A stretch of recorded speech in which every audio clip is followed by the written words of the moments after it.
Paddington at the Fair by Michael Bond and illustrated by R. W. Alley. One day in summer, the Browns went on an outing to a part of London called Hampstead, where there was a big fair. Paddington had never been to a fair before, and he was most excited. Mr. Brown gave Jonathan, Judy, and Paddington £1 each. "I should make the most of it," he said. "The fair only happens once a year." First of all, Paddington had a go on the coconut shy. He hit the man in charge by mistake. "That isn't a very good start," said Mrs. Brown. "Perhaps you should stand on something," suggested Judy. Paddington thought that was a very good idea, and stood on his brown suitcase. After 2 more goes, he had won a china bird for his bedroom wall and a picture of a goldfish. "I shall call the goldfish Hampstead," he said, "after the fair." And he gave his prizes to Mrs. Bird to hold so that he could have a ride on the carousel. Paddington enjoyed the carousel so much he went on it a second time. "I think this is a very good way of travelling if you don't want to go anywhere," he called as he went past, "especially if you have plenty of marmalade sandwiches to keep you going." While he was on the carousel, Paddington noticed the helter-skelter, and he was soon on his way up with a mat. "Did you enjoy that?" asked Mr. Brown. "Yes, thank you very much," said Paddington, "but it was a very quick way of spending 50p.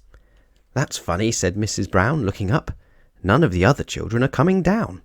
They all seem to be stuck." "Oh dear," said Paddington.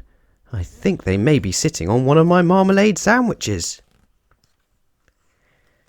"Perhaps we'd better go on the spacecraft before they find out," said Jonathan hastily. Paddington liked anything new, and he quickly climbed into an empty car. He soon wished he hadn't. One moment they were climbing slowly up towards the sky. The next moment they came shooting back down again at breakneck speed. The cars went up and down and round and round. There were times when it felt as if they were going upside down as well. "I wish I had chosen a different car," he groaned as they climbed out. "Mine felt as if it was trying to throw me out." "I think they all felt the same," said Judy. "Perhaps you should ask for your money back," joked Mr. Brown as he helped Paddington to his feet. "I may ask for my stomach back," said Paddington darkly. "How about trying something a bit quieter for a change?" said Mrs. Brown.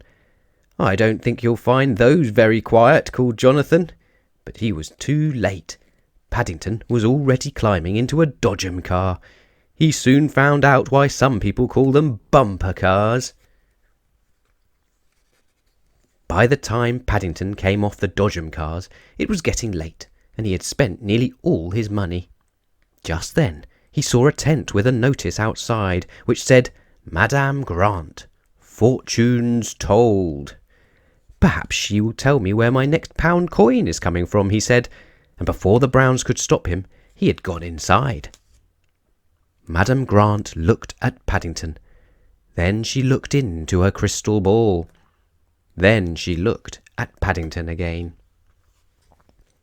It was very hot inside the tent, and Paddington had his eyes closed.